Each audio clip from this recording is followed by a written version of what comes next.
In 1957, a few officers were called to go out and check out a local farm. They were trying to find the owner, and after many attempts of trying to get into the house, they would go over to the shed. They kicked the door down, and immediately the smell of rot and death just filled their nostrils. The officer was already bracing himself for the worst. He could tell that somebody had to have died here. As they entered inside the shed, it was extremely dark. They couldn't see anything, and it was just eerie, almost like a horror movie. As this officer was walking around, he would bump into something. It was kind of weird. It felt a little squishy. It might have been an animal. He wasn't too sure. It was hunting season. He would grab his flashlight, and as he turned it towards whatever he bumped into, his entire life would change forever. Hanging from the ceiling by its legs, it kind of took him a moment to realize what this was. He thought it was an animal, but it was a woman. She was naked, she had no head, she was hanging by her legs as if she was being cut like a deer. There was a vertical cut down her torso, and she had been mutilated. Immediately, he had ran out, fell to the ground, and threw up. But that wasn't the worst. As they would enter inside the farmhouse, it was even more disgusting.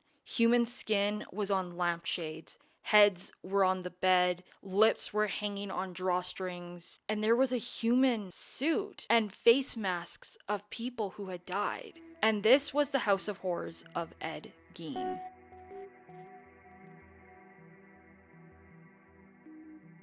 Hi, welcome to the Decomposing Flower podcast. I'm your host, Jen, and with me is Kira.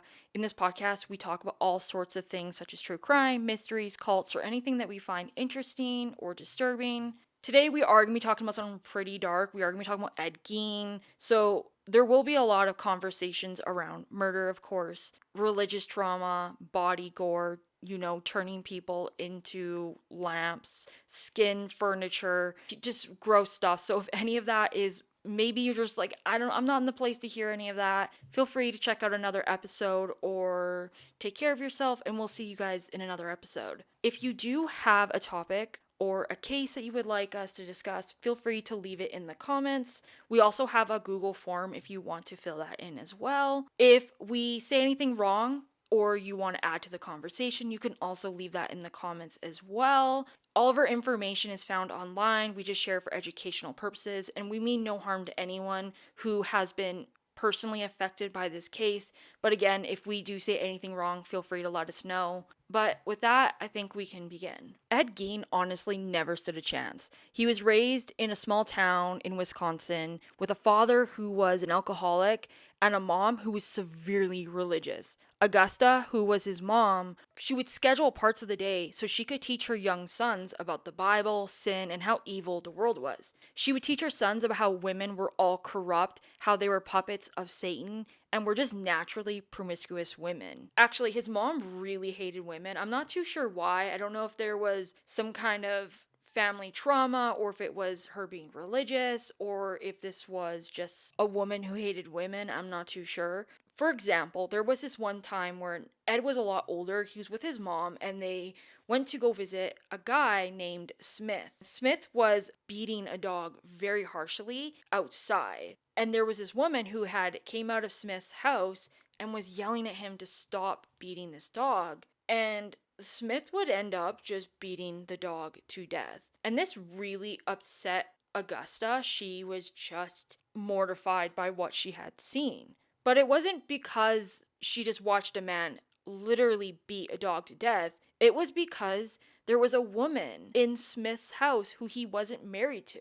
And she basically just called this woman every misogynistic word you can think of. She just was so grossed out by the fact that Smith had a woman in his house who he wasn't married to. And that was the problem, not the fact that Smith was beating a dog. She honestly just hated women, and this is something she kind of instilled in Ed himself. I'm not too sure if she put herself on this as well, or if she treated herself as if she was Mother Mary, but she made sure her sons knew all women were evil. She would also make sure to read parts of the Bible, such as the Old Testament and the book of Revelation, concerning death, murder, and divine retribution. If you're not religious, or maybe you don't have a lot of knowledge around the Bible, but a lot of the Old Testament is very harsh. It's a lot about God's punishment, and the book of Revelation is about the end times. It's not typically the book you want to read to your child because it's pretty harsh and it can get pretty scary. I mean, it's not even like the stuff you typically are reading when you are at church, but she would really instill this fear into Ed and his brother. Ed and his older brother Henry were isolated on this 155-acre farm that their parents had bought after they had sold a local grocery store. Their mom basically used this farm to her advantage, isolating them from the outside world, only allowing them to go to school and then back. If Ed even dared to make friends at school, his mom would punish him. And if anyone even showed up to the farm, she basically was just like, go away, I don't want you here. She didn't want anyone to taint or influence her sons from the outside world.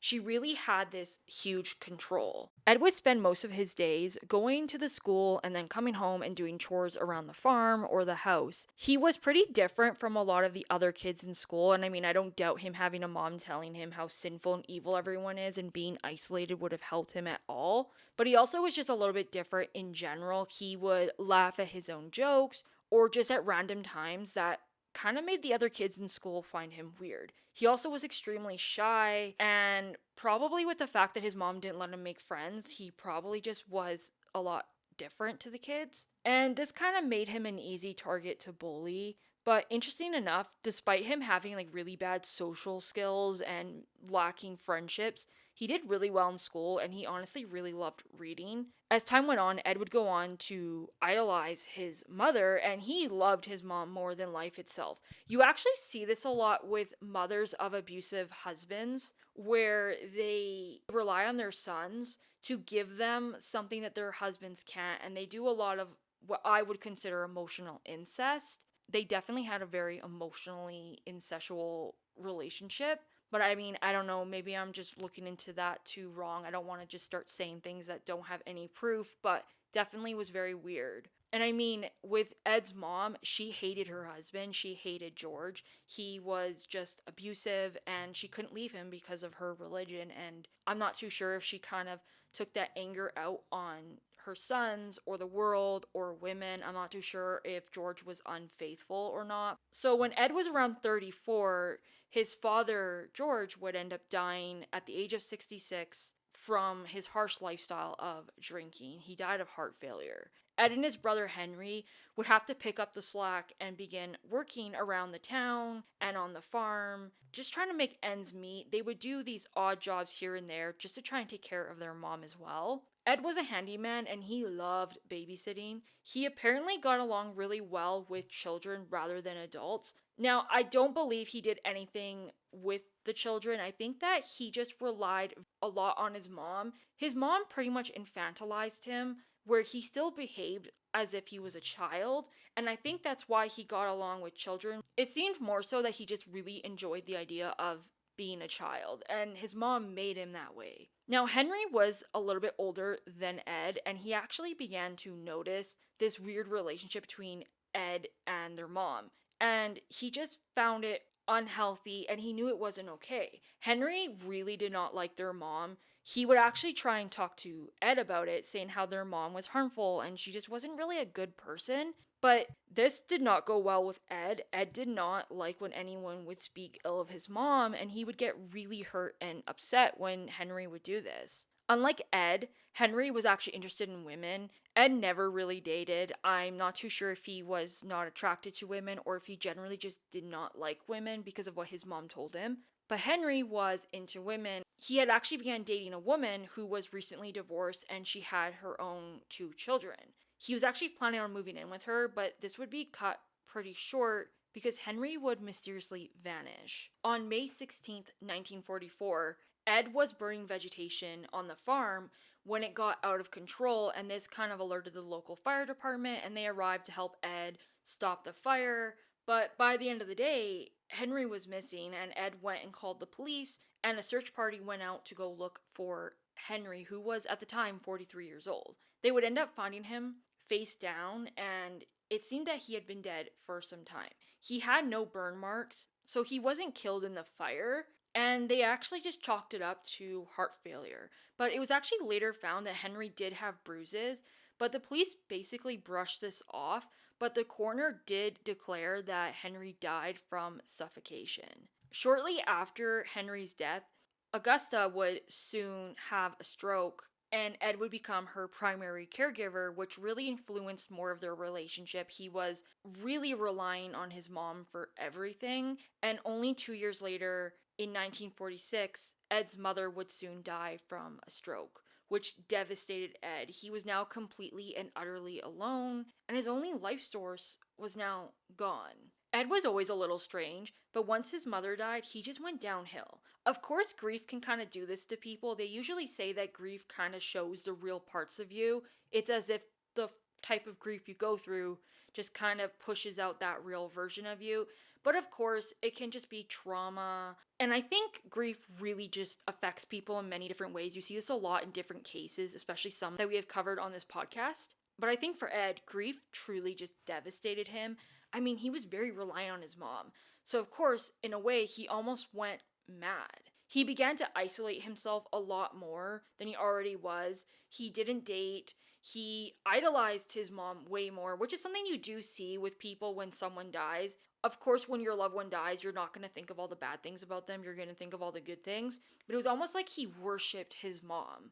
Ed would stay on the farm and he would be still earning money, doing odd jobs here and there, but he would end up boarding up a lot of the rooms in the house that his mom had used, including the upstairs and the downstairs parlor, the living room, leaving them all untouched and in really good condition, while the rest of the house remained dirty, filthy, absolutely disgusting, and the only place he would live in was his small little room that was near the kitchen. Ed would begin to indulge himself into reading pulp magazines where they would talk a lot about Nazis and cannibals, especially concerning this German Nazi woman who would select tattoo prisoners to turn their skin into lampshades. You know, just typical things that everyone does and reads. Ed would just spend his days working, reading magazines about Nazis and cannibals, and he would rob graves on the side. Yeah, Ed was a professional grave robber. He would rob graves, especially from people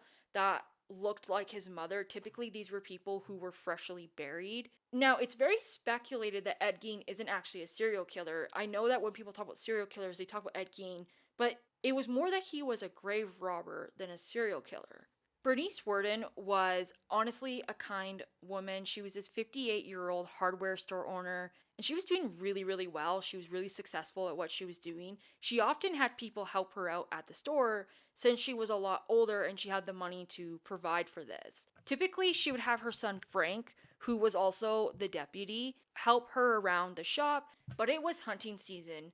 So Frank was actually out of town with the rest of the men of the town going to hunt. So with Frank being gone, she would actually hire other people to help her out. It wasn't really uncommon for, people just to come in and be like, "Hey, do you need a hand?" I mean, this is 1957 now, and people back then could just walk in and ask for a job and they could just get a job. They didn't have to do all those stupid questionnaires. So there was this man named Bernard who owned a Phillips gas station that was directly across from the hardware store. He had seen Bernice in the morning. He noticed her truck leave sometime in the day, and it was noted that it wasn't Bernice in the car, but again, it wasn't odd that it was someone else because she would usually hire someone else to go and do these deliveries and stuff like that.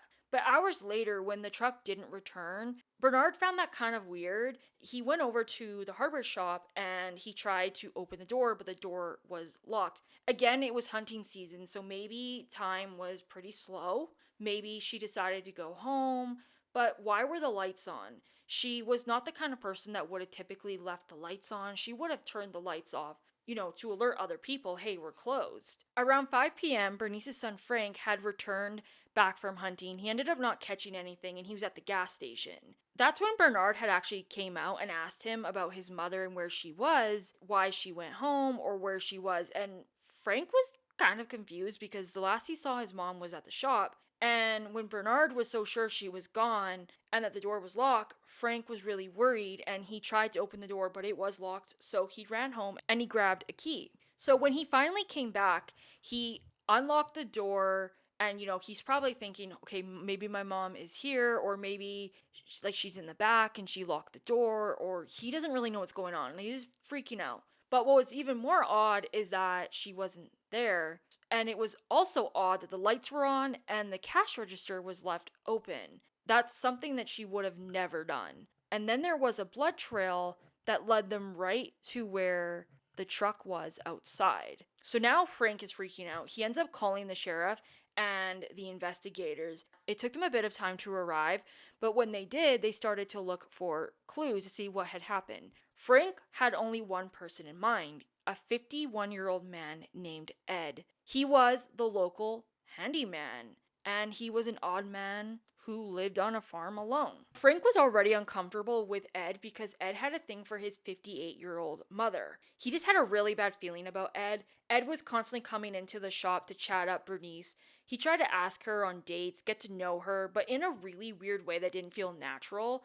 He was very pushy. And even Bernice was really uncomfortable, and she had even said no. But the thing about Ed was he was really helpful and he kept to himself. And so I think Bernice didn't want to make it into a big scene because she probably just didn't want to stir the pot. The thing is, Frank also remembered that Ed was supposed to be there that morning because the following day he remembered that Ed was supposed to come back and pick up some antifreeze. And they even found a receipt in the till for this. And one of the things that Frank remembered was that Ed had asked him the day prior if he was going to be out hunting. And this kind of made Frank go cold because now he's thinking, was Ed preparing and planning for no one to be here? I mean, it's the first day of hunting season. A lot of people are not here. So now he's a little freaked out. So the investigators began looking for clues while a few other officers would go to Ed Gein's farm, but Ed wasn't home. They would end up making their way to a neighbor's house that was a family friend of Ed Gein's. They were known as the Hill family. Ed had spent a lot of time with them. I believed he went to movies with them. And so when the investigators went to the house, they had asked if Ed was there, and he was. So they would find Ed Gein in a truck, getting ready to go and hunt, it seemed. So when they actually began to question Ed, he was really confused, but he didn't resist. And he told the officers that he was being framed for Bernice, which one of the investigators found very weird because Bernice was never mentioned to Ed, and so they actually questioned Ed, what do you mean about Bernice? How did you know we were here about Bernice? So he'd claimed that he had already heard from other people that she had died, which just kind of didn't add up to the timeline. It was pretty clear that he was caught red-handed. He was shortly taken to be questioned and interrogated and to find out what really happened to Bernice. Meanwhile, the other officers would go and search Ed's farm, and eventually they'd make their way to a shed. It took a really long time for them to even open it up, but the moment they did, it was just awful. The smell of rot was just overwhelming. They knew that someone was dead or had died here. It was really dark and filthy inside, and as they were trying to find some clues, one of the officers bumped into something. He was a little confused as to what it was, so he grabbed his flashlight, and when he shined it on whatever he bumped into, his entire body just went cold. It was like a horror movie. It took him a while to even understand what he was looking at. He thought it was an animal until he realized it was a naked woman, and it was Bernice. Bernice's body was decapitated. She was hanging upside down by her legs, and her torso was cut like a deer. He immediately stumbled out of the shed and he threw up and he was extremely traumatized. But that wasn't the only thing they found. They would go into the house, and what they would find was atrocious. They would find whole human bones and fragments. They would find a wastebasket made of human skin covering several chairs. They found skulls on the bedpost. They found female skulls with the parts of the skull sawn off, bowls that were made from human skulls, a corset made from a female torso, skin from the shoulders to waist, leggings made from human leg skin, masks made from the skin of female heads. There was a face mask of a woman named Mary Hogan, which they didn't even know it was her until a little bit later. They found Mary Hogan's skull in a box. They found Bernice's head in a burlap sack. They found her heart in a plastic bag in front of Ed Gein's stove. They found 9 female genitals in a shoebox. They found a young girl's dress with 2 female minor genitals. They found a belt made of female nipples, 4 noses, a pair of lips on the window drawstring, a lampshade made out of human face skin, and fingernails from females. So, to say that the officers were traumatized, I think that's putting it pretty lightly. Now, you would think that Ed was killing all these people, but he only ever confessed to killing 2 women, Bernice and a woman named Mary Hogan, who was a tavern keeper.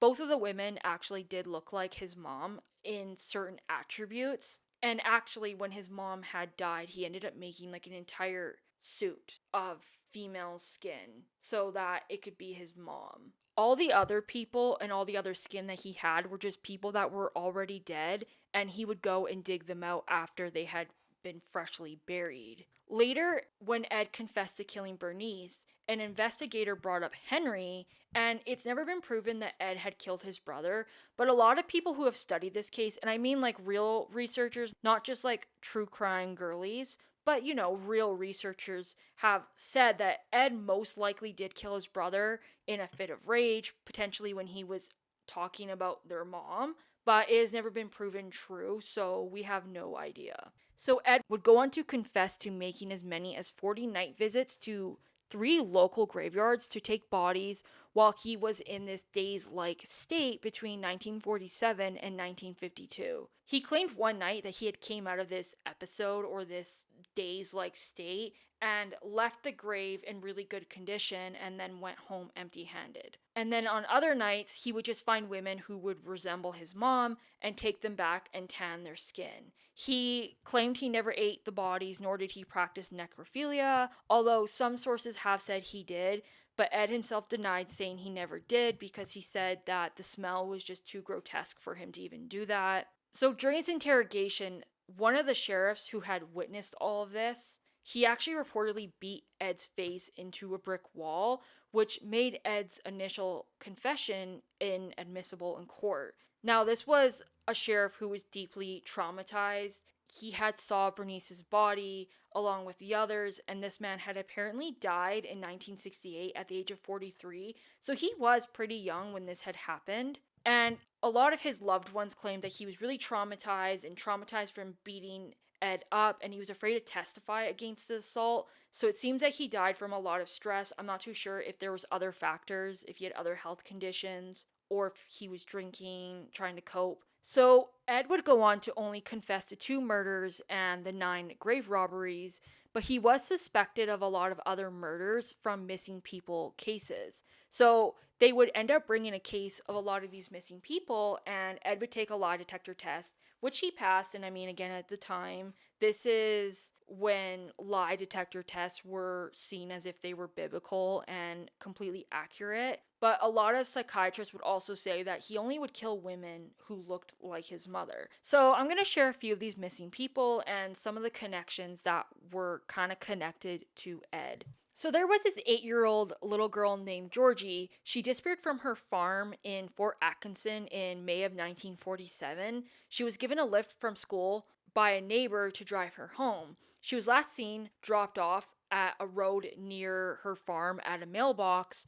and witnesses had said they saw a black Ford sedan drive in that area, and Ed owned a black Ford.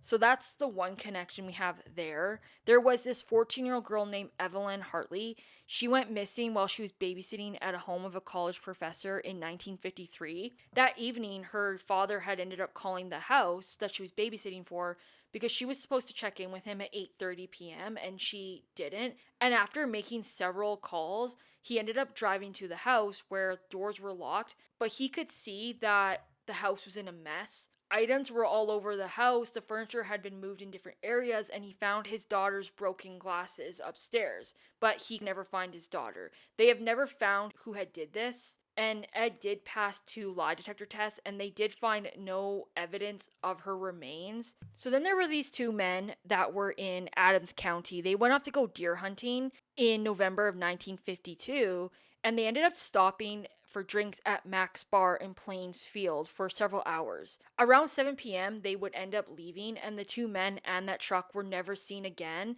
but they were last seen hunting around Ed's farm.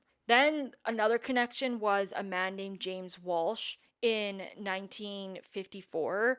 James and his wife were neighbors to Ed, and Ed would do chores for James's wife after James went missing. So no one knows exactly if he had done any of these. And then there was a woman who went missing and she was last seen in the town. But those were a few of the missing people. But Ed would deny saying that he had any connection to them, and he was only ever prosecuted for the two women. So he was prosecuted on November 21st of 1957 for one count of first-degree murder. He pled not guilty for reasons of insanity. He was later diagnosed with schizophrenia and was considered unfit to stand trial. Now, it's been a huge debate by some people online whether he had it or not, but honestly, it doesn't really matter. He was diagnosed with it. And I mean, I can't imagine anyone being mentally sane doing anything that Ed did. Now, this is not what the average person with schizophrenia does. Don't get me wrong. That's not what I'm saying. And it's like, let's use common sense. Obviously, there's a lot of people with schizophrenia who are not doing anything that Ed did. But of course, schizophrenia could have played a role into Ed, but it also could have just been the trauma and the grief, or he could have always just been a little bit odd. So he was sent to a hospital for the criminally insane, which is now called Dodge Correctional Institution, and then he was later transferred to a psychiatric hospital. An interesting thing to note was that shortly after Ed was arrested, his farm was appraised and his possessions were auctioned. But then, after his arrest had happened, a lot of rumors of the house became this major tourist attraction. And one morning, his farm was caught on fire and was completely destroyed. Arson was suspected, and a lot of people think it might have been potentially the officers or maybe it was the victims' families that burned it. They're not too sure of who did it, but that kind of does make sense. So, a bit later in 1968, doctors would say that he was mentally able to stand trial again. And so, this trial would begin in November of 1968. It only lasted for 1 week, but again, he was considered unfit to stand trial. A psychiatrist had said that Ed had told him that he didn't know whether he had killed Bernice intentionally or accidentally. Ed told him that while he examined a gun in her store, the weapon discharged and killed her. He said he didn't aim the rifle at her, but he didn't really remember anything, and it's kind of hard to know whether Ed really was telling the truth. It's been discussed whether Ed went into this dissociative fugue state, or if he was in a schizophrenic episode, or if he was maybe trying to make it more like, hey, I didn't actually kill her, but he did. So after this trial, the judge would find Ed not guilty, but with reasons of insanity, and was sent to spend the rest of his life in a mental institution until he died at the age of 77 in 1984 of lung cancer. So back in 1957, there was a Time magazine written where this article would go on to write about how many psychiatrists found Ed really interesting with the way he saw people. He viewed people more like objects while idolizing his mother, who pretty much stunted him from growing out of a childlike state. It seemed like he both loved and hated his mother in a way where he would create this woman's suit to have her close again and then be able to destroy her again. It seemed that he was really tormented by her with his conscious and his subconscious, that consciously he loved his mother, but subconsciously he wanted to destroy her. And a lot of them would relate it to a quote: "You can do nothing to bring the dead to life, but you can do much to save the living from death." It's as if Ed was in this storm of wanting to bring his mother back to life, even if it meant in the most grotesque of ways. And that is the case of Ed Gein. I'm curious to know what everyone's thoughts are on this. I know many people, especially from what I have read, so they had a lot of sympathy for Ed Gein, knowing that he was pretty much doomed from the start. His mother really did make him this way, but it is a conversation of, was he always this way, or was it grief, or did his mom make him this way? It's really hard to know, but just let me know what your thoughts are. Thank you again for listening to our episode. If you have any suggestions for a case or a topic, feel free to drop it in the comments below, or there is a form you can also fill in, and we'll see you guys in the next episode. Bye!